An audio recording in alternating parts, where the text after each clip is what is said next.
E aí, meu povo, muito obrigado por todo mundo que tem curtido nossos vídeos, todo mundo que tem assistido, todo mundo que tem lá comentado. Se inscreve aí, compartilha com seus amigos, vá lá nas redes sociais, @samba pra vida, tem muito conteúdo bacana. Hoje eu vou ser muito breve, porque eu tive que fazer até a colinha para poder falar tudo que essa nossa convidada faz. Ela é uma convidada multiuso, multifacetária e incrível em tudo que faz. Eu sou um admirador do trabalho. Primeira vez, já faz alguns anos que eu vi a participação dela num programa da Cultura. Não vou me lembrar o nome, me perdoe. Eu vou deixar o link dessa entrevista aqui. E já me encantei com a posição dela sobre o samba, falando sobre samba. E, para minha surpresa, quando a gente fez o nosso ao vivo com o Magno Souza, alô Magno Souza, um grande abraço, Margarete também. Ela foi uma das indicadas e eu fiquei muito feliz com isso. Então, corri para trazer ela para cá, para o Mundo. Então, pessoal, essa nossa convidada, vou ler, hein? Ela é jornalista, radialista, gestora de eventos, mestre e doutoranda em ciência da religião pela PUC de São Paulo, pesquisadora de samba e religião, escritora, comentarista do carnaval pela Globo News. Estão com a gente Claudinha Alexandre. Muito obrigado, Claudinha. Aí, Vaguinho. Faltou alguma coisa? Olha, faltou você dizer, ela é sambista mesmo. Não, acho que só essa descrição já fala, ela é de fato. Ela é de fato. Não falar nada, né? Olha, Vaguinho, quero agradecer você, esse projeto maravilhoso aí, Samba pra Vida, que maravilha, né?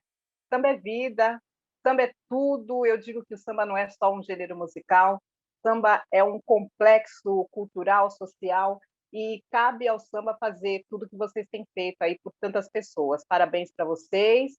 E também já quero mandar um alô para a minha família, que é a família dos Pretos, Margarete, Magno e Maurílio, né? E agradecer pela indicação de aproximar aí a gente, Vaguinho, para a gente bater esse papo. O samba é isso, né, Claudinha? O samba é aproximação, o samba é congregação, o samba é comunhão, o samba é... Acho que por ser a maior expressão cultural brasileira, tantas vezes relegada por todas as esferas, a gente pode colocar sociais, políticas, educacionais, o samba é muito relegado ainda, que vamos falar sobre isso. E ele representa tudo isso, porque o samba ele começa numa cozinha de um terreiro, né? É ao que os estudos, né, que os registros históricos dizem, né, para a gente, né? A gente diz que o samba e toda essa complexidade que ele tem, né, toda essa grandiosidade que o samba ele é cultura, e o samba ele reúne diversas experiências negras, desde negro-africanas como afro-brasileiras. Então, boa parte das heranças desse legado negro-africano, dessa população que foi marginalizada, demonizada e escravizada, esses terreiros que você falou aí, a cozinha, né?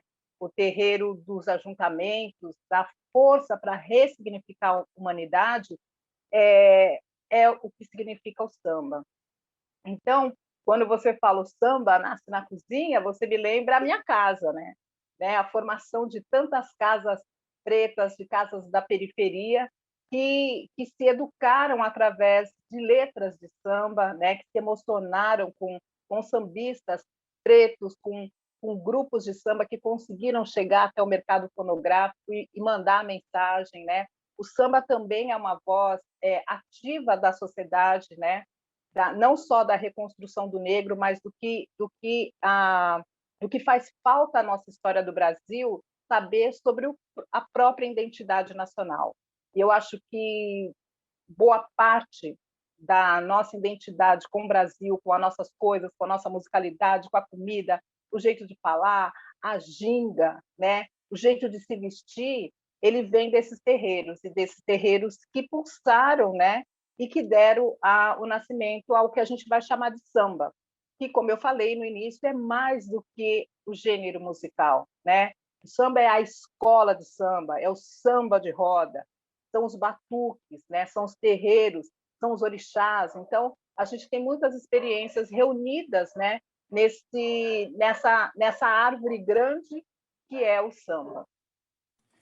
O samba é uma árvore, acho que é gigantesca. Se a gente vai puxar E essa... muitas raízes, né? Você Muitas puxar, raízes. tentar encontrar o fim dessa raiz, a gente não encontra o fim dessa A raiz. gente não encontra. Talvez ela atravesse o Atlântico e leve a gente para todos os países de África, todas as etnias que foram trazidas forçadamente aqui para as Américas, em especial para o Brasil, e formaram essa sociedade brasileira e essa potência que é, né? Essa musicalidade através dos tambores, do samba, das expressões, e é tudo que me apaixona, né, Vaguinha? É falar sobre isso. Exato, eu acho que não há como... Eu, branquinho, católico, herança italiana no nome, mas sou amante do samba, então eu não poderia deixar de estudar sobre a negritude. Porque é brasileiro, né? Exato, porque quando a gente fala de samba, é automático a leitura preta do acontecimento samba, porque você pega o povo escravizado nos poucos momentos de descanso, eram os momentos de celebração em comunhão, em comunidade. Então, por isso que o samba, eu acho que esse é o grande DNA que o samba se manteve desde esse tempo. Exatamente. São as redes de solidariedade, de sociabilidade, que foram possíveis naquele momento em que o negro precisou desenvolver processos civilizatórios para se sentir humano, para se sentir pertencente a essa terra Brasil, e que ela permanece até hoje, né? Então, quando eu digo que há muito da ancestralidade, né, da manifestação do samba, é porque aquele valor lá do século XIX, quando se pôde iniciar a montagem das escolas de samba, dos grupos carnavalescos pretos, até hoje, está no núcleo, está na essência das reuniões, né? Dos sambas nas comunidades, das escolas de samba, dos blocos carnavalescos, principalmente os blocos de enredo, que mantêm essa ancestralidade, né? Nos grupos musicais que levam o samba como produto para as rádios, para as TVs, enfim, para as plataformas digitais. Então, a gente vê que tem essa herança, tem essa ancestralidade, por isso que é tão forte, tão potente a cultura do samba. Exatamente. E tratando especificamente aqui do São Paulo, como a gente estava conversando aqui antes da gente começar a gravar, Claudinha, eu vejo e já conversei aqui com alguns, já a carência bibliográfica, você enquanto escritora, você enquanto pesquisadora, o samba paulistano, o samba paulista, de uma forma geral, tem uma carência muito grande de bibliografias do mercado editorial. A gente, sim, temos muitos estudos acadêmicos sobre samba, sobre determinados assuntos específicos, mas como a gente tratou aqui num outro bate-papo, no universo filosófico ainda é muito pouco abordado, e é filosofia pura. Você consegue pegar um cotidiano total. Se você pega um samba do Adoniran, lá dos anos 50, você pega um samba do Geraldo Filme, você pega, saindo do universo de São Paulo, você pega uma crônica perfeita da realidade dos morros do Rio de Janeiro com Bezerra da Silva, a nossa própria música aqui de abertura, que é o Alô Mundo, de Silvio da Silva, gravado pelo Zé Pagodinho, de 93. Então, são contextos muito complexos do nosso cotidiano que figuram o sentido do ser humano ser. Isso me intriga não ser estudado de forma filosófica, de forma acadêmica. Esse sentido dessa transcendência que é o samba.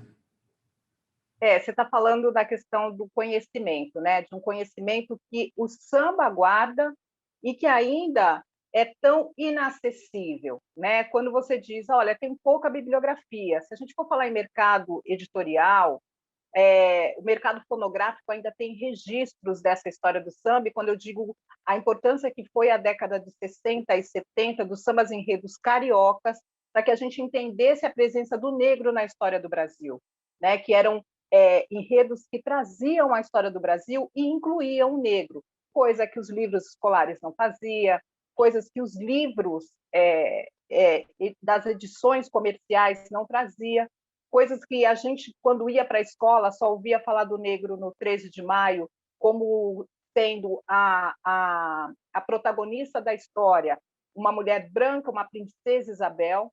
Quando a gente passou, eu sou de uma geração que fui para a faculdade, saí da faculdade no final da década de 80, e até ali, quando eu saio na década de 80, é que eu começo a ver uma figura, um herói como Zumbi dos Palmares, como realmente um herói que lutou pela liberdade e que aquela questão da abolição, da escravatura, não aconteceu de forma passiva, sem a participação de negros e negras, né?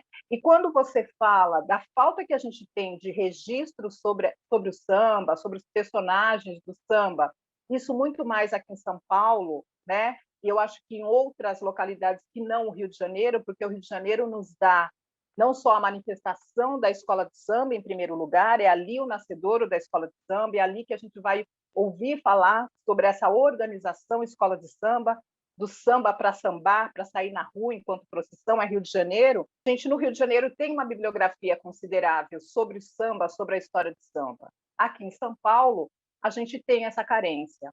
Existem estudos? Existem, que estão guardados nas bibliotecas das academias. Então, se você for nas universidades, sociologia, antropologia, filosofia, que você citou agora, ciências sociais como um todo, ela tem produzido pesquisas formidáveis sobre a história do samba, sobre personagens do samba, mas não vai para o mercado editorial, não há um interesse na publicação, né? E a própria essência da religião, que é da onde eu venho, onde eu estou academicamente hoje, né? Eu consegui produzir a minha pesquisa na pós-graduação, estudando a Escola de Samba Vai-Vai e aqueles negros que formam aquele reduto da Bela Vista. No mestrado também consegui produzir e consegui publicar um livro, que eu vou mostrar para você daqui a pouco. Então, essa carência de bibliografia ela é real, você tem muita razão. E isso, por exemplo, eu que sou uma pesquisadora que tive a sorte, aí dizem que não é sorte, pode ter sido qualquer orixá, inclusive pode ter sido o Exu, o dono desse movimento que me levou a uma editora, mas eu sou uma pesquisadora que conseguiu um interesse de uma editora que publicou e que trabalhou bem e que está aí lançando meu livro, mas isso não acontece com todos os pesquisadores. E o tema samba, ele ainda sofre algumas rejeições pela academia, porque você não entra na academia porque você quer dizer, você entra porque você quer e porque você se esforça, mas tem um obstáculo, o seu projeto, o seu tema ser aceito.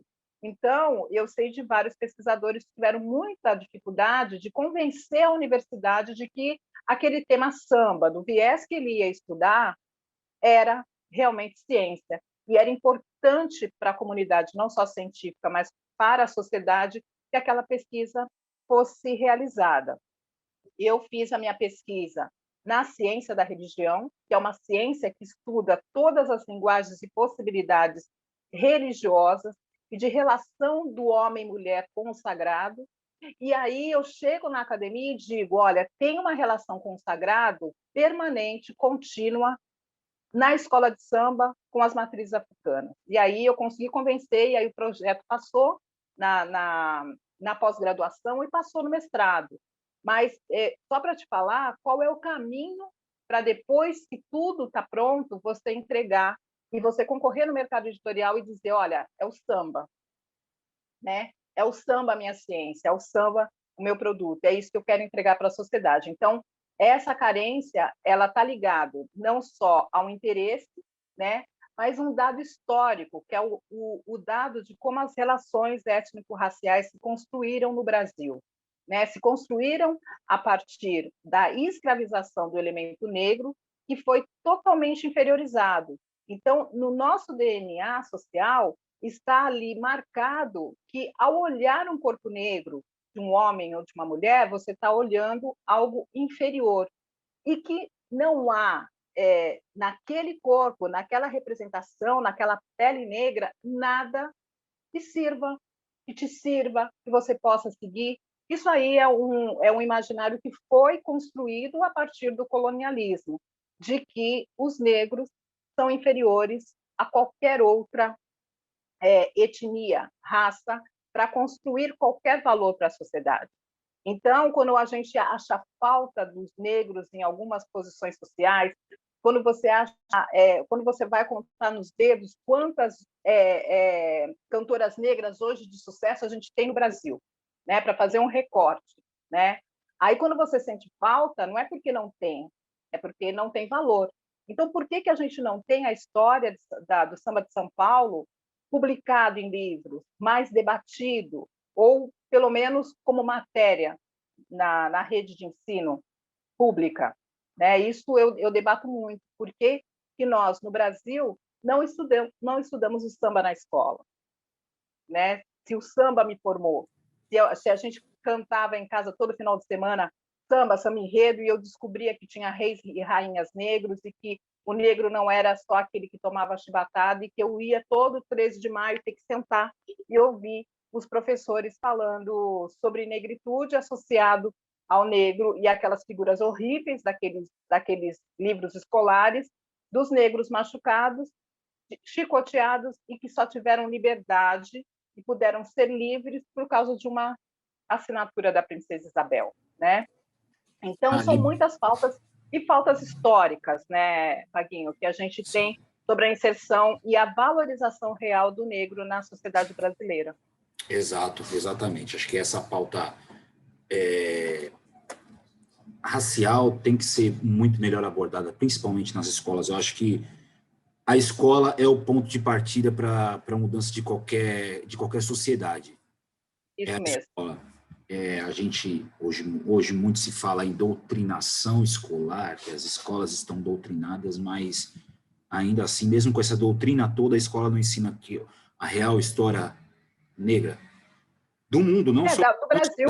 Não só o Brasil, não só o Brasil, porque a gente, quando vai tratar de história geral, a gente trata a história muito simples: Império Chinês, Império Japonês, Europa, colonização dos Estados Unidos, colonização da América. Não se estuda o continente África há muito pouco tempo. Há muito pouco tempo descobriram que a África não é um país, a África é um continente com 54 países e milhares de etnias. Né? E foi o que o Brasil recebeu no tráfico negreiro, na comercialização desses corpos negros de África. E junto com esses corpos, por conta de uma cultura oral que esses povos africanos tinham, veio muita sabedoria, muito conhecimento, veio tecnologia. Veio, por exemplo, essa herança de se fazer a musicalidade, que nós vamos chamar de samba, junto com corpos que foram privados da liberdade, para você ver a elaboração e o conhecimento que tinham esses povos africanos. Hoje nós temos nos terreiros de candomblés, umbandas, enfim, nos cultos sagrados às divindades de matriz africana e nas escolas samba, os territórios potentes que guardam essas heranças. Né? Então, isso tudo foi desprezado durante séculos, né, Vaguinho? Então, hoje o que nós estamos fazendo? Falando de samba, falando de negritude, falando dessa falta que a história do samba ainda tem, que nós temos no ensino brasileiro. Isso tudo a gente está conseguindo discutir hoje, depois de um processo de 300 anos de escravidão, porque eram valores muito potentes. Senão, a escravidão negra no Brasil teria exterminado esse valor musical, que hoje, depois depois de 400, quase 500 anos da vinda dos primeiros negros para o Brasil, e depois de 100 e poucos anos da libertação dos escravos, dos escravizados, a gente está falando sobre isso, para você ver a potência de conhecimento e de valores que nós herdamos desses povos, e que, por uma vergonha nossa, foram povos escravizados, né? E quanto valor tinha em algo que diziam que não tinha valor nenhum, que era só mercadoria, né? Eu acho que a vergonha vai um pouquinho além, que a gente foi o último país, ou um dos últimos, a abolir, mas abolir por conta de uma pressão comercial. Com mais esse dado, né? uma projeção comercial que vinha da Inglaterra, que senão não ia fazer mais negócio com o Brasil naquela época, se ainda tivesse escravos. E economicamente já não valia mais a pena, né? As fazendas já estavam falindo, já haviam, e é um dado, desculpa te cortar, mas é um dado muito importante para a gente entender por que aquele 13 de maio de 1888 não representa só uma ação de Princesa Isabel, porque já havia revoltas, revoluções, guerras em prol da liberdade negra, feita por negros. Então, as mobilizações, os movimentos abolicionistas tinham participação negra. Então, quando 13 de maio de 1888 ela assina a carta, já havia muitos negros libertos. E a gente não aprende isso na escola. A impressão é que no dia 13 de maio, todo o Brasil tinha negro escravizado, e todos os negros no Brasil eram escravizados. E é uma mentira, né? É uma das primeiras fake news da história do Brasil, quando a gente vai se deparar com o que foi escrito e o que foi nos contado nos foi escondido sobre o valor das pessoas negras no Brasil. Né? Já haviam construções de família, no Nordeste haviam elites de pessoas negras que a gente não estuda na escola. Então, assim, haviam organizações potentes, como a própria Irmandade da Boa Morte, que hoje tem sede lá no Recôncavo Baiano, só feito por mulheres que negociavam com o sistema, negociavam com a Igreja Católica, que tinha o poder, e que dentro dessa organização da Irmandade da Boa Morte, um dos valores que foram preservados foram o samba de roda, por exemplo. Até hoje, na Festa da Boa Morte, tem ali o samba de roda, que tem aquela rivalidade, né? Onde que nasceu o samba? Foi lá na Bahia, né? No berço do samba de roda, ou foi no Rio de Janeiro, nas rodas de samba, né? Mas ou foi em Pirapora também. Ou foi em Pirapora. Pelos períodos, se a gente for estudar, há uma similaridade de manifestações entre a Bahia, o Nordeste, Salvador, a Bahia Recôncavo, Salvador e o Rio de Janeiro. Rio de Janeiro, como capital, no início do século XIX, acabou abarcando essa manifestação do samba, de sambar, né? Mas as rodas de samba, o jeito de gingar a partir do samba, ele é um encontro das manifestações dos batuques lá do Nordeste, da Bahia, com os que já aconteciam nos espaços urbanos do Rio de Janeiro. Agora, nós vamos encontrar registros aqui em São Paulo a partir da década de 1910, né, já como um nome de samba, mas batuques já existiam. E quando você fala de Pirapora, é porque ali, naquele mesmo período, quando as coisas estavam acontecendo no Rio de Janeiro, havia o movimento de um samba rural, né? Então, é ali que a gente vai ver nas festas de Pirapora, como você falou, o encontro de manifestações que tiveram vários nomes, né? Samba paulista, samba rural, samba de lenço, samba de bumbo, são sambas que nasceram nesse espaço rural na região de São Paulo e que depois de dispersado aqueles eventos, aqueles encontros em Pirapora do Bom Jesus, acaba vindo para o espaço urbano de São Paulo, e aí a gente já tem cordões, aí o surgimento das escolas de samba, e aí a gente já tem uma história toda que está mais bem contada, né? Mas ainda pouco registrada. Exatamente. Você traz um dado interessante, né, das mulheres pretas, a pré-abolição, que vai negociar lá na Bahia, região do Recôncavo. Eu sou apaixonado pela história feminina no mundo, de uma forma geral, o tamanho da força da mulher, sobretudo as mulheres no samba, Claudinha. Porque se a gente conta-se a história dessa eterna briga Rio-Bahia, mas conta-se a história que o samba surgiu na casa de uma mulher, Tia Seata, e ao longo dessa história aqui, a gente vem trazendo tantas mulheres que traz o sustento. A gente, no final ali da década de 70, quem faz uma revolução no samba é uma mulher, quando Bete Carvalho traz o Cacique de Ramos para para uma nova linguagem de samba que acontece. A gente tem a nossa amiga, a Margarete, que faz um trabalho estrondoso nos bastidores dos pretos. A gente tem você que está lá na BR Brasil, fazendo um trabalho de radialista, assim como Patrícia Liberato e Luiz Matos, na Transcontinental, que fizeram um barulho. A Gleide Xavier, na época da 105, eu estou falando agora, estou falando de radialistas.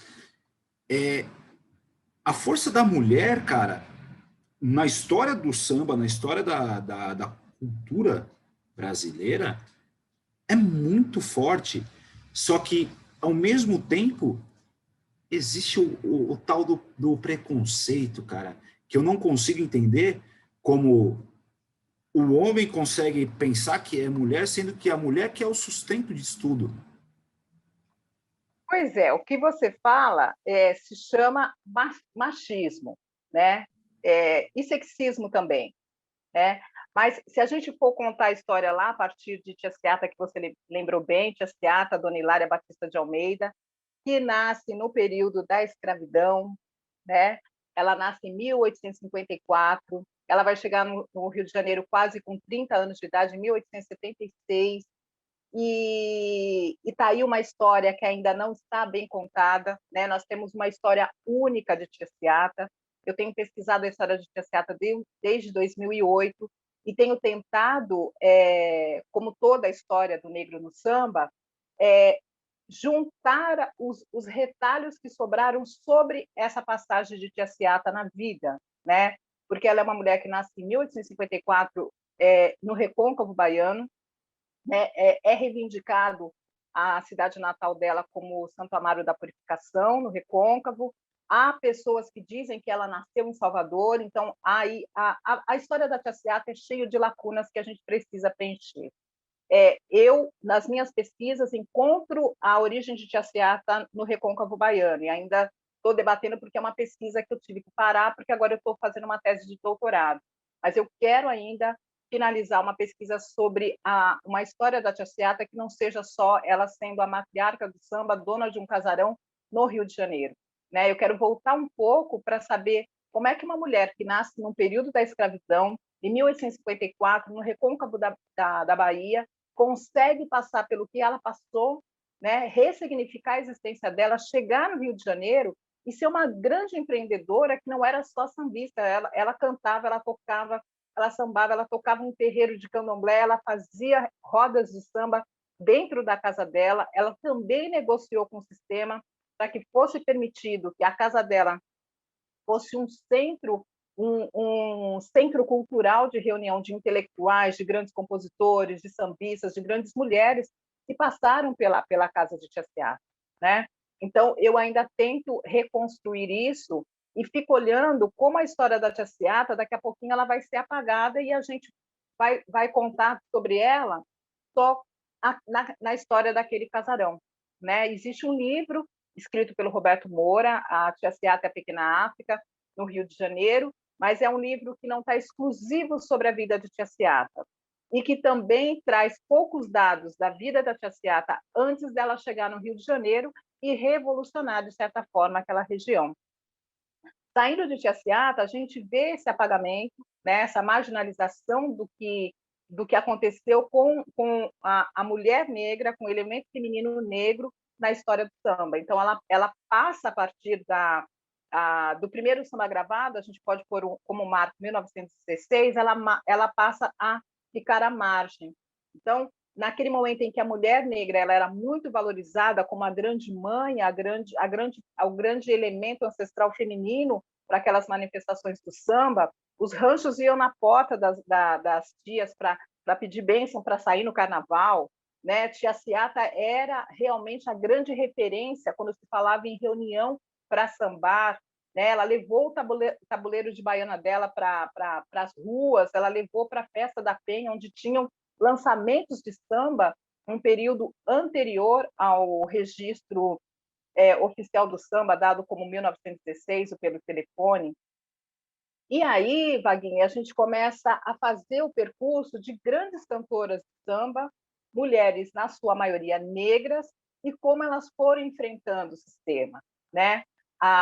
O que a Beth Carvalho fez de amadrinhar grupos de samba no Rio de Janeiro, grandes sambistas chegaram ao mercado fonográfico, foram disputar o mercado pelas mãos da Beth Carvalho, como em São Paulo também, os pretos, na verdade, o quinteto em branco e preto é um exemplo. Né? E o Samba da Vela? Samba da Vela, né? Que ela era madrinha, a própria ala de compositores da Escola de Samba Vai Vai tinha como madrinha a Beth Carvalho, né? E tantos artistas chamavam ela como madrinha. Mas, para além da Beth Carvalho, a gente vai olhar as mulheres pretas que passaram pela história. Né? A gente vai desde Aracy de Almeida, Elisete Cardoso, aí a gente vai chegar em Clementina de Jesus, Jovelina Pérola Negra, Leci Brandão, Dona Ivone Lara. Então, são mulheres pretas que tiveram, na trajetória, muita dificuldade para chegar a gravar o primeiro disco. E aí eu estou falando de uma geração, e a própria Alcione, mas aí eu estou falando de uma geração que, ao mesmo tempo, eu sinto um legado, eu sinto, na verdade, eu não sinto legado, eu sinto falta de um espaço para que as mulheres negras digam, olha, eu vou andar nesse mesmo passo. Né? Quem são as herdeiras de Dona Ivone Lara? Quem são as herdeiras de Clara Nunes, que eu não falei? Quem são as herdeiras? Essas herdeiras agora estão disputando um espaço e a gente precisa ter um espelho. Né? Eu vejo muito da Mariane de Castro, que surge exaltando a Clara Nunes, vejo a própria Fabiana Cosa, que, logicamente, essas mulheres têm a sua personalidade musical, mas elas não deixam de ter essa ligação ancestral com uma cantora que já passou. Né? E a oportunidade que elas vão ganhando no mercado. E o quanto é difícil surgir um grande nome na cena musical feminina do samba. Né? Não porque não tenha, porque realmente existem muitas barreiras. Hoje, quem são as grandes mulheres do samba que têm mídia, a grande mídia? Está tudo muito relegado à internet. Eu falo aqui, a gente tem Alcione, Leci Brandão, né? Alcione, Leci Brandão, né? A Elsa, que passeia por várias vertentes da música popular brasileira, mas ela tem o nome dela marcado na história das mulheres do samba também. Então, a gente tem, e aí a gente vai para as mulheres que estão ainda se degladiando com essas barreiras que encontram no mercado. A Fabiana Cosa, maravilhosa. Tereza Cristina, maravilhosa. A Tereza Cristina, as pessoas estão descobrindo a Tereza Cristina por causa da live. Mas a Tereza Cristina é uma mulher que vem, no final da década de 80, ela vem aí tentando conquistar um espaço que a mídia nunca deu. E mesmo eu ouvindo, assistindo a audiência que a Tereza Cristina tem na internet, por conta da live, por conta da pandemia, muitas de nós recorremos a esse recurso das novas tecnologias, eu continuo não ouvindo Tereza Cristina no rádio, por exemplo. É muito difícil. Eu continuo não vendo a Tereza Cristina na televisão. Exato. Então, tem o machismo, tem o recorte racial, tem várias dificuldades que as mulheres no samba ainda estão precisando superar. Né? As locutoras, você falou agora há pouco, as mulheres que falam sobre o samba, também espaços muito reduzidos para que a gente fosse ou vá até um veículo de comunicação e possa dar o recado defendendo aí com especialidade, né, com especialização, o samba. E um grande, só para a gente fazer um recorte dessa parte feminina, não sei se você conhece, a gente teve a honra, o prazer de ter aqui com a gente a Gi Guedes, que é do grupo Entre Elas, Santa Catarina. A Gi, claro. Essas meninas vão fazer um barulho danado. Por quê? Assim como eu falei para elas trazem no recorte da musicalidade dela toda uma leitura de ancestralidade que poucos fazem. Quando ela traz a Filha das Águas, é uma música leve, uma música suave, mas com uma mensagem muito potente. Ela traz um pertencimento de lugar. Eu vejo, sabe? Na música lá, o que é lugar, na música Aqui é o Meu Lugar, que elas falam de Floripa, elas trazem um sentido de pertencimento que eu, aqui de São Paulo, eu me sinto em Floripa. Que lindo. Mas ó, vou dizer uma coisa, essa característica delas, eu tenho visto nessa nova geração de mulheres no samba, de grupos de mulheres sambistas, de mulheres que estão fazendo a carreira solo. Aqui em São Paulo a gente tem um número bastante expressivo de mulheres talentosíssimas, defendendo mesmo o samba, e boa parte delas ligadas à ancestralidade, né? Ligada à ancestralidade não só musical, como espiritual, para fazer a sua música, né? Parece que há aí um ambiente muito favorável para falar das raízes, falar do antepassado do samba, resgatar uma forma melódica, harmoniosa de se falar a poesia do samba. Eu tenho visto que boa parte delas, eu acho que quase todas, ao mostrar seus novos trabalhos, estão se voltando para essa coisa ancestral. É incrível isso. E aí eu digo que são as herdeiras de Tia Seata, né? São as herdeiras dessa ancestralidade que vai até esses terreiros, vai até o chão para buscar força para enfrentar aí todas essas adversidades, essas desigualdades em relação a espaço para cantar, a convite, ao próprio cachê, né? A boa parte dessas mulheres dessa nova geração que estão fazendo samba, antes da pandemia, uma das reclamações, são muitas, uma das reclamações era a paga, né? Era quanto se oferece quando tem um cachê já pré-estabelecido para um grupo de mulheres cantando e para um grupo de homens cantando, né? Qual que é o cachê quando ele está pré-estabelecido para uma cantora solo do samba e para um cantor solo do samba? Não digo os medalhões que já têm as grandes tabelas de cachê, mas essas que estão querendo ganhar mercado mesmo. Há sempre eu não vou nem falar desvalorização, mas há sempre um pensamento machista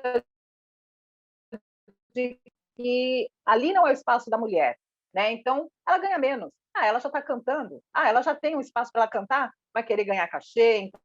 Então, eu estou só exemplificando esse pensamento machista quando olha para a mulher no samba, né? As ritmistas que estão aparecendo, né? Bateria de escola de samba não era lugar para mulher até muito pouco tempo. E pouco tempo é década de 60, para mim é muito pouco tempo. Até porque eram espaços que diziam, aqui não é para mulher, aqui é o espaço para mulher. Então, essa coisa de pré-determinação, mulher pode, homem não pode, isso as mulheres no samba sempre sofreram, né? Embora fosse elemento central, né? Para essas manifestações, sem a mulher não tem como, né? A roda já é feminina. O movimento circular da música do samba tem que ter o feminino aproximado. Com certeza, sem dúvida nenhuma. A gente está começando a se encaminhar para o nosso finalzinho aqui, mas antes de você falar do seu livro e dos nossos momentos finais, é uma curiosidade pessoal agora. Pode ser até breve, pode ser bem breve. Não sei se você vai conseguir. Como é para você trabalhar com uma lenda viva, senhor Moisés da Rocha? Olha, é um presente, né? Aliás, é o que eu digo, nunca foi sorte, né? Foi a ancestralidade me guiando para trabalhar com samba. Minha primeira incursão no samba foi através de um homem negro radialista, que foi Evaristo Carvalho, que foi o grande comandante da Rede Nacional de Samba, que terminou sua vida em 2014 atrás dos microfones da Rádio 105 FM de Jundiaí, uma rádio por onde eu também passei. E há muito pouco tempo, e o Moisés é um mestre também, né? E eu sempre bebi na fonte dos mestres. Então, os grandes mestres, presidente de escola de samba, e também radialistas como Evaristo Carvalho, mestre Sabu, e o Moisés da Rocha, sempre me receberam muito bem, né? Nas pesquisas, seja eu fazendo divulgação, trabalhando no jornalismo, e o Moisés é um grande amigo também, ele se tornou um mestre amigo. E não faz muito tempo, eu reencontrei, ele falou, Claudinha, por que você não está no rádio? Eu falei assim, olha, o rádio continua sendo a minha paixão, mas não existe um espaço no rádio que eu possa chegar e falar do samba, Moisés. Eu lancei agora a minha rádio online, que é a BR Brasil, e que pode ser ouvida pelo aplicativo, e que eu posso receber meus amigos. Ele falou, não, senhora, você vai para o Samba Pede Passagem, vai para a Rádio USP. Eu, como assim? Nós vamos conversar. Ok. Um belo dia ele me liga e fala, Claudinha, começa a me mandar semanalmente boletins, eu quero que você fale sobre mulher no samba. E aí, quando eu vi, eu estou lá na Rádio USP como colaboradora de um cara que é referência, que é um mestre, e ter a minha voz na Rádio USP, no programa O Samba Pede Passagem, é um grande presente, né? De tudo que eu já percorri aí, falando de samba, escrevendo, entrevistando personagens do samba, é maravilhoso ter o Moisés da Rocha. E o Moisés é muito generoso. Tudo que eu mando, ele está maravilhoso. Eu não poderia esperar outra coisa, ele não me corrige. O Evaristo me ensinava e falava, olha, menininha, isso aqui você precisa fazer aqui, menininha, não esquece de falar. Quando você for falar... Então, ainda eu tive meio que uma escola com o Evaristo Carvalho, né? E com o Moisés da Rocha, que é um grande mestre, é um mestre que a gente tem que valorizar, tem mais é que ser muito premiado, ele está sendo muito generoso com o meu trabalho. Então, eu só posso dizer que trabalhar com Moisés da Rocha é um grande presente para mim, que sou uma comunicadora do samba. Eu digo, eu sou uma comunicadora sambista. Eu perguntei sobre o seu Moisés. Vou mostrar, né? Perguntei sobre o seu Moisés, porque a gente não pode dissociar, sobretudo o samba de São Paulo, sem o programa O Samba Pede Passagem. O samba de São Paulo forma nenhuma. Jamais pode ser dissociado disso, e a história do seu Moisés da Rocha tem que ser levada para frente, sim. E agora... O Samba Pede Passagem é um patrimônio, né? É um patrimônio nosso, é um patrimônio da história de São Paulo, né? Exato. Fale-nos sobre sua obra. Está aqui o livro Orixás no Terreiro Sagrado do Samba, Exu e Ogum no Candomblé da Vai-Vai. É um livro que está na ciência da religião, né? E por quê? Porque lá eu fui defender esse contínuo que existe entre as expressões de matriz africana, né? Então, eu vou dizer que falar da ligação da escola de samba vai-vai com as expressões, por exemplo, da religião de matriz africana do candomblé, não é nenhuma novidade dentro do contexto das matrizes africanas, porque nenhuma expressão de matriz africana ela acontece separadamente. Então, a religiosidade está a religiosidade de matriz africana, essa relação com esse sagrado está na capoeira, está no maracatu, está no afoxé, né? Está no bumba meu boi, está no samba de roda. Então, a linguagem, o jogo de corpo, a vestimenta, o colorido, isso faz parte de uma matriz negro-africana. E que, especialmente, o território das escolas de samba guardam muito dessa ritualidade. E aí, esse modelo eu fui encontrar na Escola de Samba Vai-Vai. A Escola de Samba Vai-Vai tem um modelo especial dessa ligação das escolas de samba com os terreiros. Então, quando eu digo que há um candomblé na Vai-Vai, há um candomblé também nos afoxés, há um candomblé na capoeira, há um candomblé no maracatu. Isso não é uma linguagem, imprimir uma linguagem religiosa para uma manifestação do samba.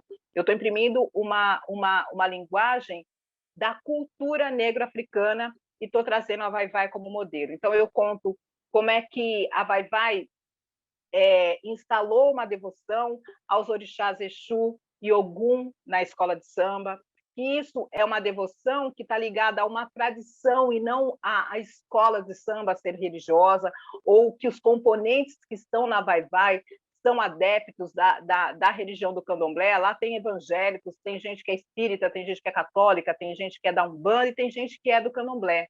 Mas esses orixás, né, essa devoção aos orixás está ligado ao culto de orixá, e essa herança está no candomblé. Então, eu falo que o Exu e Ogum são os patronos da escola e que há um culto dentro da escola de devoção a esses orixás.